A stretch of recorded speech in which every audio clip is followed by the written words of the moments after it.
له ونشهد أن لا إله إلا الله وحده لا شريك له ونشهد أن سيدنا ونبينا شفيعنا حبيبنا مولانا محمد الذي أرسله بالحق بشيرا ونذيرا وداعيا إلى الله بإذنه وسراجا منيرا فقد قال الله تعالى في كلامه المجيد والفرقانه الحميد সকলে জবান খুলে বলি আউযু বিল্লাহি মিনাশ শাইতানির রাজীম বিসমিল্লাহির রাহমানির রাহিম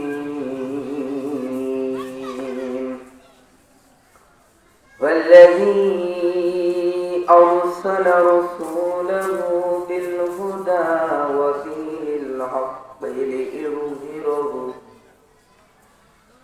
ودين الحق ليظهره على الدين كله ولو كره المشركون يا أيها الذين آمنوا هل أدلكم على تجارة تنجيكم من عذاب عليم تؤمنون بالله ورسوله وتجاهدون في سبيل الله بأموالكم وأنفسكم ذلكم خير لكم إن كنتم تعلمون يغفر لكم ذنوبكم ويدخلكم جنات تجري من تحتها الأنهار ومساكن طيبة في جنة عدن ذلك الفوز العظيم صدقت يا ربنا وقال الله تعالى في شان حبيبه صلى الله عليه وسلم إن الله وملائكته يصلون على النبي يا أيها الذين آمنوا صلوا عليه وسلموا تسليما اللهم صل على سيدنا مولانا محمد وعلى آل سيدنا شفيعنا بری بری کرے মান এই বাড়ি তো তোমার নয় মাটি হবে আসল ঘাটি কবর হবে ঠিকানা আল্লাহুম্মা সাল্লি আলা সাইয়্যিদিনা মাওলানা মুহাম্মদ ওয়া আলা আলি সাইয়্যিদিনা শাফি'ানা দাও খোদা দাও আমায় আবার আমার দারাজ দিল দাও খোদা দাও আমায় আবার আমার দারাজ দিল দাও আলীর মত বীর সেনানীর আলীর মত বীর সেনানীর জগৎ নিখিল দাও খোদা দাও আমায় আবার আমার দারাজ দিল লা ইলাহা ইল্লাল্লাহ লা ইলাহা ইল্লাল্লাহ লা ইলাহা ইল্লাল্লাহ লা ইলাহা ইল্লাল্লাহ লা ইলাহা পাখির গানে গানে হাওয়ার টানে টানে পাখির গানে গানে হাওয়ার টানে টানে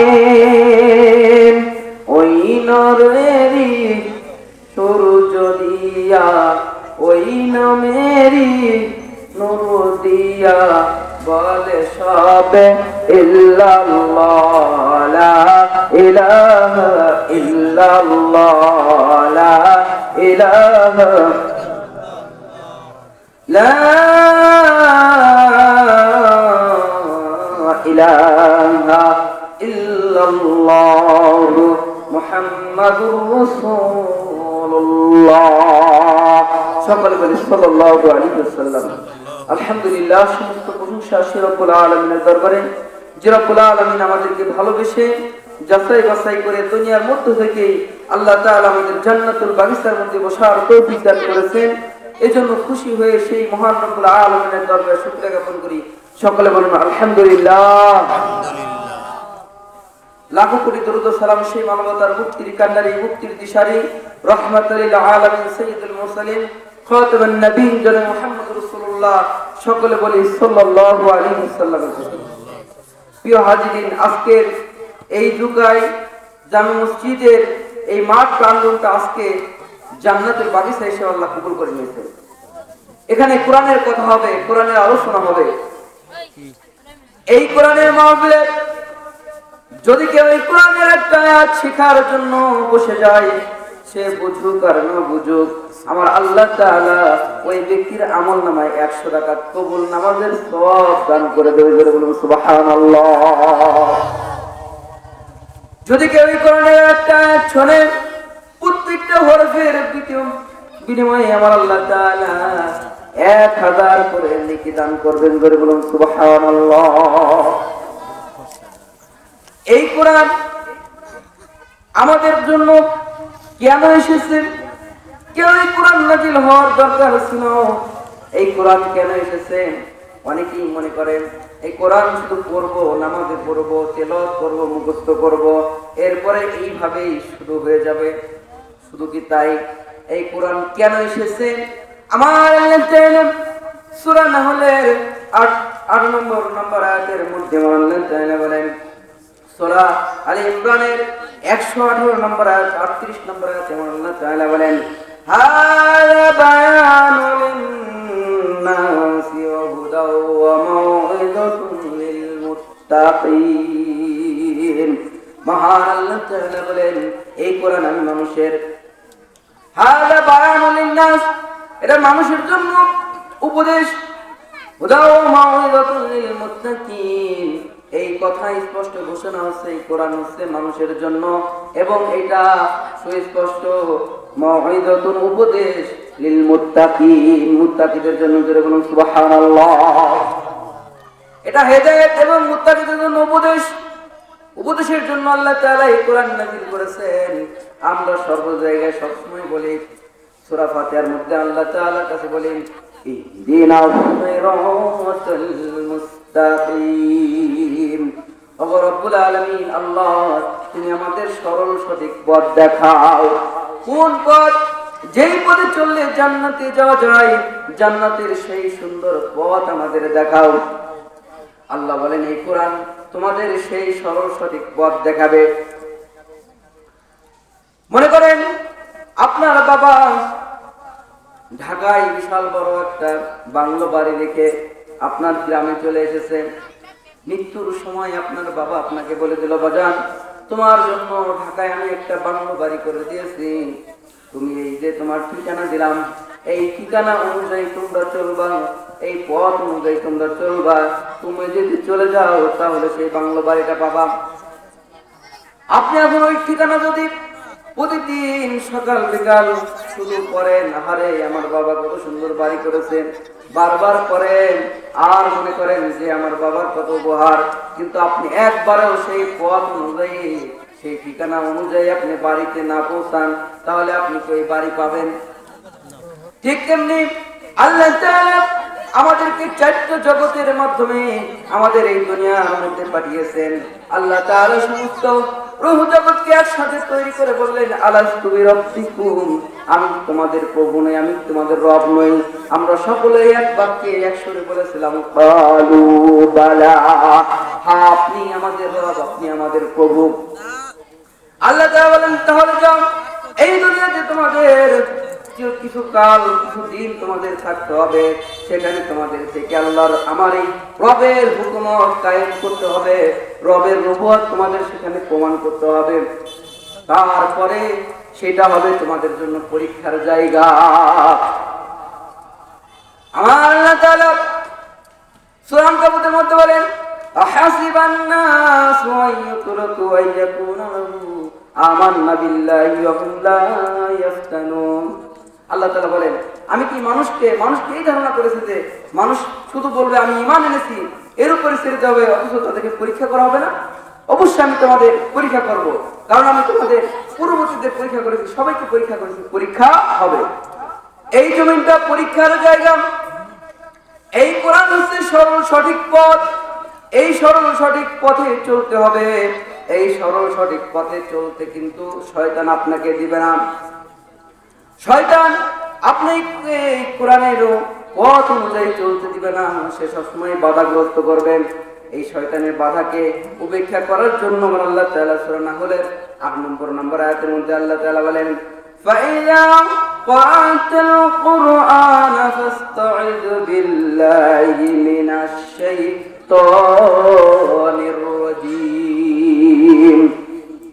যখন তোমরা কোরআন তেলাওয়াত করো তখন তোমরা আল্লাহর নাম নিয়ে স্মরণ করো এবং শয়তানের অসহযোগিতা থেকে আল্লাহর কাছে আশ্রয় প্রার্থনা করো।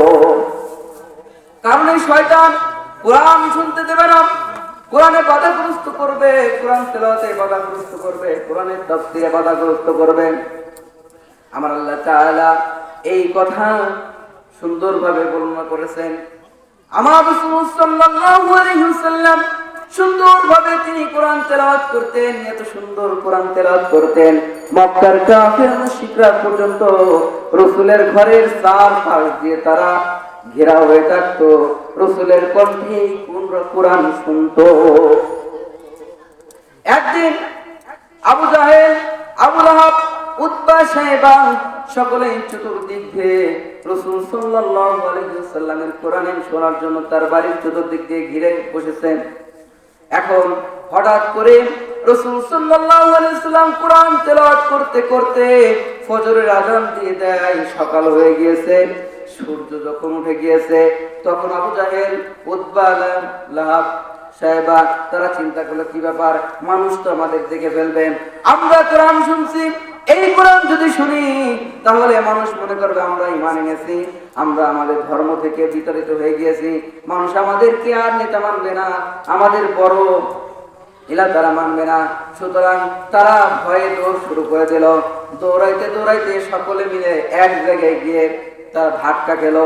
আবু জাহেল বলে, উতবা তুমি মক্কার বড় নেতা, ও নেতা তুমি কেন মুহাম্মাদের ঘরের পিছে এসেছো সাল্লাল্লাহু আলাইহি ওয়াসাল্লাম? বলে আমার কথা তো ঠিক আছে, কিন্তু তুমি কেন এসেছো? আমি তো একই কাজে এসেছি। ভাই ঠিক আছে, যা করেছি দুইজনই তওবা করে আর সামনে যাব না, তার কোরআন শুনতে যাব না। তারা দুজনই আবার প্রতিজ্ঞাবদ্ধ হলো। এরপরে বাড়িতে ফিরে আসলো, বাড়িতে শুয়ে থাকে, কিন্তু কোরআন না শুনে তাদের আর ভালো লাগে না। তো আবার কোরআন শুনতে আসলো, আবার একই ঘটনা। এইভাবে 3বার যখন হয়ে গেল, তখন আবু লাহাব, উতবা, সাহেবা সকলে বলল, তাহলে শোনো, আমরা কি করব? আমরা এই মর্মে প্রতিজ্ঞাবদ্ধ হই যে খবরদার কোরআন শোনা যাবে না, কোরআনের কোন রকম কোন মজলিসে যাওয়া যাবে না, কোন রকম মজলিসে মানুষকে দিতে দেওয়া যাবে না।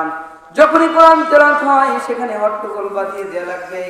আল্লাহ তাআলা তাদের এই কথা কোরআনুল মাজিদের সূরা হামিম সাজদার 26 নম্বর আয়াতের মধ্যে আমার আল্লাহ তাআলা বলেন, ওয়াকালাল্লাযীনা কাফারু লা তাসমাউনা লিহাযাল কুরআনা ওয়ালগাউ ফীহি লাআল্লাকুম তাগলিবুন। তারপর কাফেররা বলেন, وقال الذين كفروا لا تسمعون لهذا القرآن, খবরদার খবরদার, এই কোরআন কিন্তু শোনা যাবে না। আলগাউ ফীহি, যখন এই কোরআন তেলাওয়াত হয়, কোরআনের মজলিস হয়, তাফসীর হয়, সেখানে বাধাগ্রস্ত করে দেবা, তাদেরকে বিভ্রান্ত করে দেবা, হট্টগোল সেখানে বাঁধিয়ে দেবা। আলগাউ ফীহি লাআল্লাকুম তাগলিবুন, সম্ভবত তোমরা বিজয়ী হতে পারবা। তা না হলে ইসলামের আলোকে নিভাতে পারবে না, এই কোরআনকে থামাইতে পারবে না, রাসূলের এই আন্দোলনকে থামাইতে পারবে না। মানুষগুলো দলে দলে ইসলাম গ্রহণ করছে, সুতরাং তাদেরকে বাধাগ্রস্ত করতে হবে, কোরআন শুনতে দেয়া যাবে না। এই মর্মে তারা প্রতিজ্ঞাবদ্ধ হলো, কোরআন শোনা যাবে না। আমার রাসূল সাল্লাল্লাহু আলাইহি ওয়াসাল্লাম কোরআনের বাণী তিনি প্রচার করতে লাগলেন। হজের মৌসুমে তিনি কোরআনের আলো তিনি ছড়াইতে লাগলেন মানুষের মাঝে। কাফের মুশরিকরা বলতে লাগলো, খবরদার খবরদার। তারা বিভিন্ন মোড়ে মোড়ে গিয়ে ঢোল পিটাইতে লাগলো, কোরআন শুনতে দেওয়া যাবে না, কোরআনের কাছে যেও না, ওই রাসূলের কাছে যেও না, সে হচ্ছে জাদুকর, সে পাগল, খবরদার সেই জাদুকরের কাছে যেও না, সেই পাগলের কাছে যেও না, সেখানে গেলে তোমরা পাগলের প্রভাবিত হয়ে যাবা, সুতরাং তার কাছে থেকে তোমরা বিরত থাকো। মানুষ চিন্তা করলো, হারে কেমন পাগল, একটু দেখেই আসি। যখনই মানুষ দেখতে যায়, রাসূলের সুন্দর চেহারা মুবারক দেখে, রাসূলের অনেক সুন্দর কথাগুলো শুনে মানুষ আর ফিরে আসতে পারে না। সকলে এক বাক্যে এক সুরে বলে না, লা ইলাহা ইল্লাল্লাহু মুহাম্মাদুর রাসূলুল্লাহ। সকলে বলুন সাল্লাল্লাহু আলাইহি ওয়াসাল্লাম। তাই তো আল্লাহ তাআলা বলেন, আমার আল্লাহ তাআলা কোরআনুল মাজিদের মধ্যে সেই কথাই বলে দিচ্ছেন। আল্লাহ তাআলা বলেন যে, আল্লাহ তাআলা বলেন, তারা হচ্ছে ইউরিদুনা লিতুফিউ নূরাল্লাহি বিআফওয়াহিহিম আল্লাহু মুতিম্মু নূরিহি ওয়ালাউ কারিহাল কাফিরুন। তারা আল্লাহর নূরকে ফু দিয়ে নিভিয়ে দিতে চায়, অথচ আমার আল্লাহ তাআলা তার নূরকে পূর্ণরূপে বিকশিত করবেন। তাদের মুশরিকরা যতই, কাফেররা যতই অসন্তুষ্ট হয়ে যায়, কাফের মুশরিকরা যতই অসন্তুষ্ট হয়ে যায়, আল্লাহর নূরকে আল্লাহ অবশ্যই পূর্ণরূপে আল্লাহ তাআলা প্রতিষ্ঠিত করবেনই করবে। আল্লাহ তাআলা কোরআনুল মাজিদের মধ্যে বলেছেন, যারা এই কোরআন শুনতে চায়, 3 ধরনের মানুষ সৃষ্টি হয়। ধরে বলুন কয় ধরনের? 3 ধরনের মানুষের কাছে কোরআন তেলাওয়াত করলে 3 ধরনের প্রতিক্রিয়া সৃষ্টি হয়। কয় ধরনের বলেন? 1 নম্বর হচ্ছে কাফের, 2 নম্বর হচ্ছে ঈমানদার, আরেকটা হচ্ছে মুনাফিক। কয় ধরনের বলেন? 3 ধরনের মানুষের মধ্যে 3 ধরনের প্রতিক্রিয়া সৃষ্টি হয়। ঈমানদারদের মধ্যে কেমন প্রতিক্রিয়া সৃষ্টি হয় শোনেন। আল্লাহ তাআলা সূরা মায়েদার 83 নম্বর আয়াতের মধ্যে আল্লাহ তাআলা বলেন, ওয়া ইযা সামি'ু মা আনজালা ইলা রাসূলি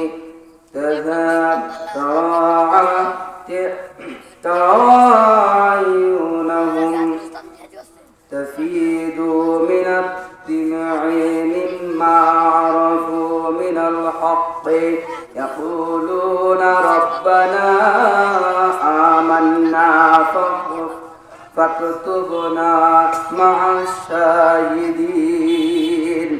আমার আল্লাহ তাআলা বলেন, যখন তারা কালেমা শোনে, আল্লাহর কালাম যখন তারা শোনে, রাসূলের উপর নাযিল হয়েছে, এই কোরআন যখন তারা শোনে, তোমরা তাদেরকে দেখতে পাবা সত্য মেনে নেওয়ার কারণে তাদের চোখ অশ্রু শীতল হয়ে গিয়েছে। এরপরে তাদের চোখ অশ্রু শীতল হয়ে যাওয়ার পর তারা বলে, হে আমাদের রব, আমরা ঈমান এনেছি, আমরা তোমার উপর ঈমান এনেছি, সাক্ষ্যদান করছি। আল্লাহ, তুমি আমাদের সাক্ষ্যদানকারীদের মধ্যে অন্তর্ভুক্ত করে দাও। আমার আল্লাহ তাআলা সূরা আনফালের 2 নম্বর আয়াতের মধ্যে আল্লাহ তাআলা বলেন, ইন্নামাল মুমিনুনা আল্লাযীনা ইযা যুকিরাল্লাহু ওয়াজিলাত কুলুবুহুম ওয়া ইযা তুলিয়াত আলাইহিম আয়াতুহু যাদাতুহুম ঈমানা ওয়া আলা রাব্বিহিম ইয়াতাওয়াক্কালুন। জোরে বলুন আল্লাহু আকবার। আমার আল্লাহ তাআলা ডেকে বলেন, ইন্নামাল মুমিনুনা আল্লাযীনা, নিশ্চয়ই তারাই হচ্ছে মুমিন। ইন্নামাল মুমিনুনা আল্লাযীনা ইযা যুকিরাল্লাহু, যখন তাদের সামনে আল্লাহর নাম নেওয়া হয়, ওয়াজিলাত কুলুবুহুম, তাদের হৃদয়টা কেঁপে ওঠে। জোরে বলুন আল্লাহু আকবার। ওয়া ইযা তুলিয়াত আলাইহিম আয়াতুহু, যখন তাদের সামনে আল্লাহর কোরআন তেলাওয়াত করা হয়, যাদাতুহুম ঈমানা, তাদের ঈমানটা বেড়ে যায়। জোরে বলুন সুবহানাল্লাহ। ওয়া আলা রাব্বিহিম ইয়াতাওয়াক্কালুন, আর তারা একমাত্র আল্লাহর উপরে বেশি বেশি করে ভরসা করে। জোরে বলুন সুবহানাল্লাহ। তাহলে আমরা ঈমানদার হই, এই রিঅ্যাকশন আমাদের মধ্যে আসবে। আসবে কি আসবে না? জোরে বলুন। আবার কোরআন যদি কাফিরদের সামনে তেলাওয়াত করা হয়, কাফির মুশরিকদের কুফরি বেড়ে যায়। আল্লাহ তাআলা বলেন, ওয়া ইযা তুতলা আলাইহিম আয়াতুনা বাইনাতিন তা'রিফু ফি উজুহিল লাযীনা কাফারুল মুনকার ইয়াকাদুনা ইয়াসতুনা বিল্লাযীনা ইয়াতলুনা আলাইহিম আয়াতিনা قل فأنبئكم بالشر من ذلكم النار وعدها الله الذين كفروا وبئس المصير। আমার আল্লাহ তাআলা বলেন, আর যখন কাফিরদের সামনে কোরআন তেলাওয়াত করা হয়, পরিষ্কার ভাবে আল্লাহর হক কথাগুলো তুলে ধরা হয়, পরিষ্কার ভাবে আল্লাহর আয়াত শুনে দেওয়া হয়, তখন তোমরা দেখবে যে সত্য অস্বীকারীদের মধ্যে তাদের চেহারা বিকৃত হয়ে গিয়েছে। কি হয়েছে বলে? তাদের চেহারাটা বিকৃত হয়ে যায়। কেমন জানি মনে হয়, কেমন জানি করে চেহারাটা বিকৃত হয়ে যায়। এরপরে যখন তাদেরকে বিকৃত হয়ে যায়, আবার যখন তাদেরকে বিকৃত হয়ে যায় চেহারা, এবং মনে হচ্ছে তাকে যে ব্যক্তি আল্লাহর এই কোরআনের আয়াত যিনি তেলাওয়াত করেছেন, তাকে ধরে তার উপর ঝাঁপিয়ে পড়বেন।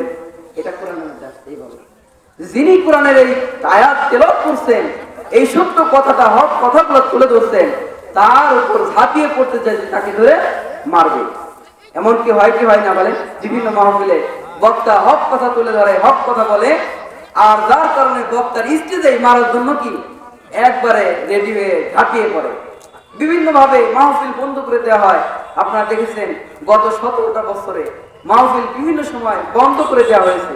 কোরআনের হক কথাগুলো বলতে দেওয়া হয় নাই, তাদেরকে বাধাগ্রস্ত করা হয়েছে। এটা আল্লাহ বোঝে কি বোঝে না বলে? এজন্য আল্লাহ কোরআনের মধ্যে বলছেন, হক কথা যখন বলবা তারা এমন হয় যে তোমাদের উপর তারা ঝাঁপিয়ে পড়ে। তাদেরকে বলো, আমি কিতাবের মধ্যে তোমাদের বলবো, এর যে খারাপ জিনিসের কথা, তোমাদের মধ্যে যে দাউ দাউ করে আগুন জ্বলছে এর চেয়ে বেশি কোটি কোটি গুণ আগুনের সেই কথা না। আল্লাহ তাআলা তোমাদের জন্য সেই আগুনের ব্যবস্থা করে দিয়েছেন, জাহান্নামের আগুন। আল্লাহ তাআলা বলেন এরই প্রতিশ্রুতি হিসেবে অস্বীকারীদের জন্য বড়ই খারাপ আবাস হবে এই জাহান্নামের আগুন, যেটা বলেন নাউযুবিল্লাহ মিন যালিক। আবার মুনাফিকদের সামনে কোরআন তেলাওয়াত করলে কি হয়? মুনাফিকদের সামনে যখন কোরআন তেলাওয়াত করা হয়, রব্বুল আলামিন বলেন ওয়াইযা কিলা লাহুম তাআলাউ ইলা মা আনজালাল্লাহু ওয়া ইলার রাসূলি রাআইতাল মুনাফিকিনা ইয়াসুদ্দুনা আনকা সুদুদা। আর যখন মুনাফিকদের সামনে যখন বলা হয় এসো সেই জিনিসের দিকে যা আল্লাহ নাযিল করেছেন এবং এসো রাসূলের দিকে, তখন তোমরা দেখতে পাবে মুনাফিকদের মধ্যে তোমাদের দিকে থেকে মুখ ফিরিয়ে নিবে, তারা তোমাদের মুখ ফিরিয়ে নিবে এবং তোমাদের পাশ কাটিয়ে চলে যাবে। মুনাফিকদের যখন হক কথা তুলে দেওয়া হবে যে আসো আল্লাহ যে নির্দেশ দিয়েছেন এই নির্দেশটা আমরা পালন করি, তখন মুনাফিকরা বলবে তোমাদের থেকে মুখ ফিরিয়ে নেবে এবং তোমাদের থেকে একদিকে কি পালিয়ে চলে যাবে। এদের এটা কাদের কাজ বলে? মুনাফিকদের। আমার কথা না, আল্লাহর কোরআনের কথা বলেন। আল্লাহ সূরা নিসার 61 নম্বর আয়াতের মধ্যে বলেছেন। সুতরাং এই কোরআন সঠিকভাবে তেলাওয়াত করা দরকার আছে কিনা যারা বলুন? এই কোরআনের হক কথাগুলা বলার দরকার আছে কিনা যারা বলুন? এই কোরআন যখন নাজিল হয়, নাজিল হওয়ার সঙ্গে সঙ্গে এই কোরআন যখন তেলাওয়াত করা হয়, এই কোরআন তেলাওয়াত করার সঙ্গে সঙ্গে তোমাদের চুপ থাকতে হবে। আল্লাহ তাআলা বলেন সূরা আল ইমরানের 204 নম্বর আয়াতের মধ্যে যখন এই কোরআনকে তেলাওয়াত করা হয় তোমরা চুপ থাকো, মনোযোগ সহকারে শোনো। লাআল্লাকুম তুরহামুন, আশা করা যায় আল্লাহ তোমাদের উপর রহম করবেন। বলুন সুবহানাল্লাহ। তাহলে আসেন আমরা তাফসীরের মধ্যে ঢুকে যাই, আল্লাহর এই পবিত্র কোরআনের অমীয় বাণী আমরা তেলাওয়াত করি। আমরা এখান থেকে কিছু তাফসীর, কিছু শিক্ষা গ্রহণ করি ইনশাআল্লাহ।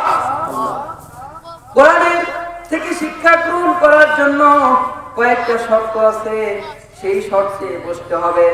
1 নম্বর শর্ত হচ্ছে নিরপেক্ষ মন মানসিকতা নিয়ে বসতে হবে। 2 নম্বর শর্ত হচ্ছে কোরআন থেকে যা আলোচনা হবে, যা কিছু বলা হবে, এইটা অকপটে আল্লাহর বাণী সঠিকভাবে আমরা মনোযোগ সহকারে গ্রহণ করব, মনোযোগ সহকারে শুনব এবং এই অনুযায়ী আমরা আমল করব ইনশাআল্লাহ। আমি পবিত্র কোরআনের সূরা সফের 9, 10, 11 এবং 12 নম্বর আয়াত আমি তেলাওয়াত করেছি। মহান রব্বুল আলামিন যেন এখান থেকে কিছু শিক্ষা নিয়ে আমাদের বাড়ি ফেরার তৌফিক দান করেন। সকলে বলুন আমিন। আমার নেতার সূরা সফ মানে কাতার বন্ধু। আল্লাহ বলেন এই সফ এটা এমন সময় নাযিল হয়েছে যে উহুদ যুদ্ধের সময়, তৃতীয় হিজরতে, উহুদ যুদ্ধের সময় তৃতীয় হিজরতে আল্লাহ তাআলা সূরা সফ নাযিল করেছে। আল্লাহ তাআলা আমরা ডাইরেক্ট সেই তাফসীরের মধ্যে আমরা ঢুকে যাই। আল্লাহ তাআলা বলেন ওয়াল্লাযী আরসালা রাসূলাহু বিল হুদা ওয়া দীনিল হক লিইযহিরাহু আলাদ দীনি কুল্লিহি ওয়ালাউ কারিহাল মুশরিকুন। তিনি সেই সত্তা যিনি তার রাসূলকে হেদায়েত এবং সত্য দিন সহকারে পাঠিয়েছেন, তাতে মুশরিকরা যতই অসন্তুষ্ট হোক, যে আল্লাহর দ্বীন প্রতিষ্ঠা করার জন্য লিইযহিরাহু আলাদ দীনি কুল্লিহি, আল্লাহর দ্বীন সমস্ত জীবন ব্যবস্থার উপর আল্লাহর দ্বীন প্রতিষ্ঠা করতে হবে, সমস্ত দ্বীনের উপর আল্লাহর দ্বীন প্রতিষ্ঠা করতে হবে, তাতে মুশরিকরা যতই অসন্তুষ্ট হোক। আল্লাহ বলেন যত মুশরিকরা অসন্তুষ্ট হোক, মুশরিকদের চোখ রাঙানো দেখা যাবে না। আল্লাহর জমিনে আল্লাহর দ্বীন প্রতিষ্ঠা করতে হবে, এজন্য রাসূলকে পাঠানো হয়েছে। আল্লাহ তাআলা বলেন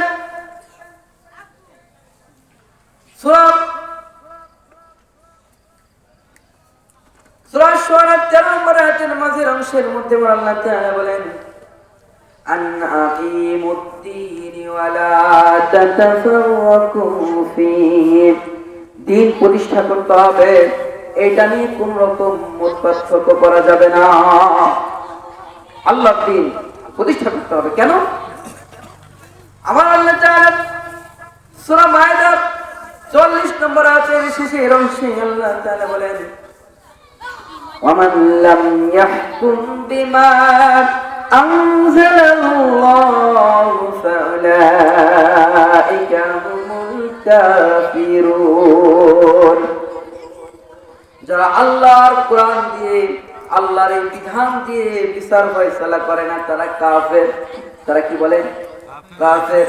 আল্লাহ তাআলা এই আয়াতের মাঝের অংশের দিকে আল্লাহ তাআলা বলেন, মাঝের অংশে আল্লাহ বলেন ফালা তাখশাউনা ওয়াখশাউনি ওয়ালা তাশতারু বিআয়াতি সামানান কালীলা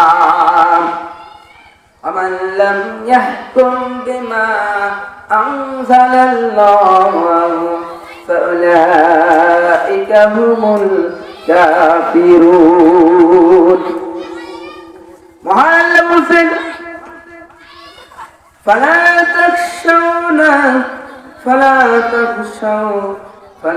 تخشوا الناس، খবরদার তোমরা মানুষকে ভয় করবা না।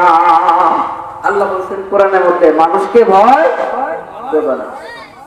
মানুষকে ভয় করা জায়েজ আছে? বলে আল্লাহ ছাড়া অন্য কাউকে ভয় করা জায়েজ আছে?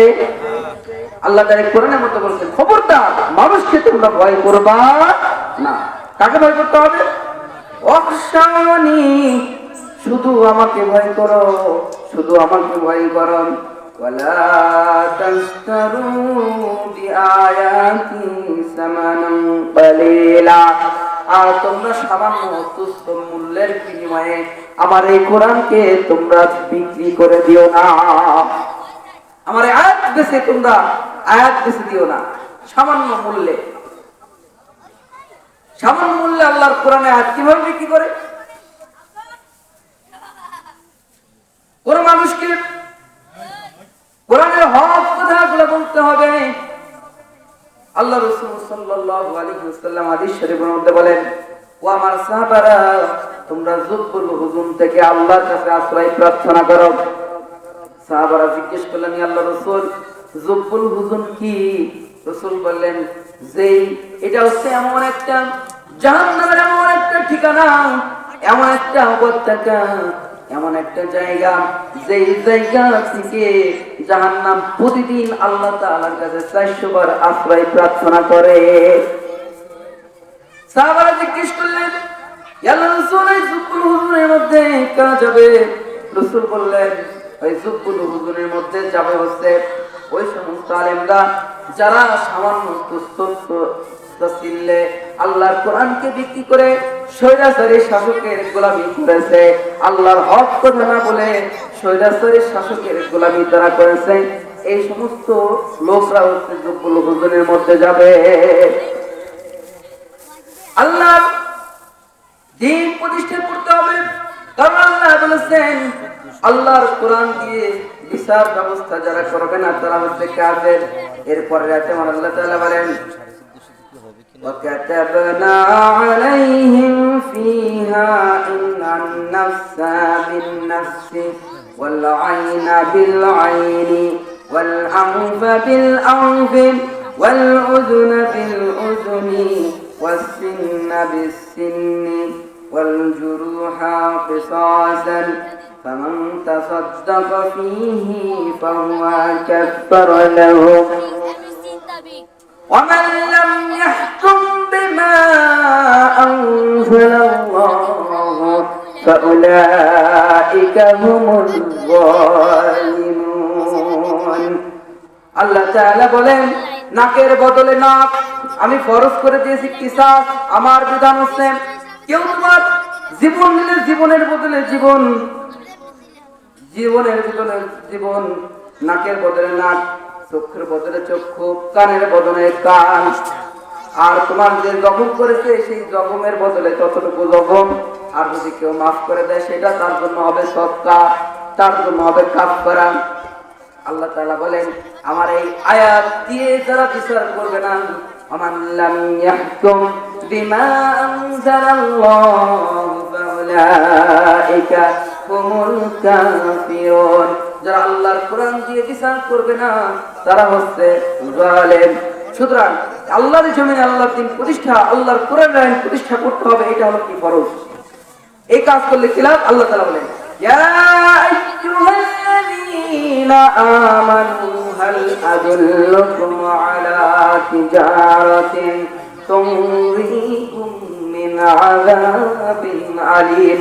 হে ইমানদারেরা, আমি কি তোমাদের এমন একটা ব্যবসার কথা বলবো না যে ব্যবসা করলে তোমরা যন্ত্রণাদায়ক আযাব থেকে তোমরা রক্ষা পাবা? এই ব্যবসা আমরা করতে রাজি আছি কি নাই বলেন? কি করতে হবে? আল্লাহ তাআলা বলেন তুমিনুনা বিল্লাহি ওয়া রাসূলিহি ওয়া তুজাহিদুনা ফি সাবিলিল্লাহি বিআমওয়ালিকুম ওয়া আনফুসিকুম যালিকুম খায়রুল লাকুম ইন কুনতুম তা'লামুন। সেই কাজটা হচ্ছে কি? তুমিনুনা বিল্লাহি, এক নাম্বার কাজ হচ্ছে ঈমান আনতে হবে আল্লাহ এবং রাসূলের প্রতি। ওয়া তুজাহিদুনা ফি সাবিলিল্লাহি, তোমাদের জিহাদ করতে হবে, সংগ্রাম করতে হবে আল্লাহর রাস্তায়। বিআমওয়ালিকুম ওয়া আনফুসিকুম, আল জান এবং তোমাদের সম্পদ দ্বারা। এই কাজ করলে কি লাভ? আল্লাহ বলেন যালিকুম খায়রুল লাকুম ইন কুনতুম তা'লামুন, এটা তোমাদের জন্য সবচেয়ে ভালো যদি তোমরা বোঝো। আর কি লাভ আছে? আল্লাহ বলেন, বোনাস বলেন ইয়াগফিরু লাকুম যুনুবাকুম ওয়া ইদখিলকুম জান্নাতুন তাজরি মিন তাহতিহাল আনহার ওয়া মাসাকিন তাইয়্যিবাতান ফি জান্নাতিন আদনিন যালিকাল ফাওজুল আযীম। আল্লাহ ক্ষমা করে দিবে তোমাদের সব গুনাহগুলোকে এবং তোমাদেরকে এমন একটা জান্নাতে প্রবেশ করাবেন যে জান্নাতের তলদিক দিয়ে নহর সমূহ প্রবাহিত হয়ে যাবে। সুবহানাল্লাহ। সেখানে চিরস্থায়ী জান্নাত, উত্তম আবাসস্থল আল্লাহ তাআলা করে দিয়েছেন। আল্লাহ তাআলা বলেন এটা হচ্ছে তোমাদের জন্য সবচেয়ে বড় পাওয়া। আল্লাহ তাআলা আমাদের এই বড় পাওয়া, এই পাওয়া যেন আল্লাহ তাআলা আমাদের দান করেন। এই কাজ করার, আল্লাহর হুকুম আমাদের যথাযথভাবে পালন করার তৌফিক আল্লাহ আমাদের সকলকে দান করুন। আখিরু দাওয়ানা আলহামদুলিল্লাহি রাব্বিল আলামিন। আসসালামু আলাইকুম ওয়া রাহমাতুল্লাহি ওয়া বারাকাতুহু।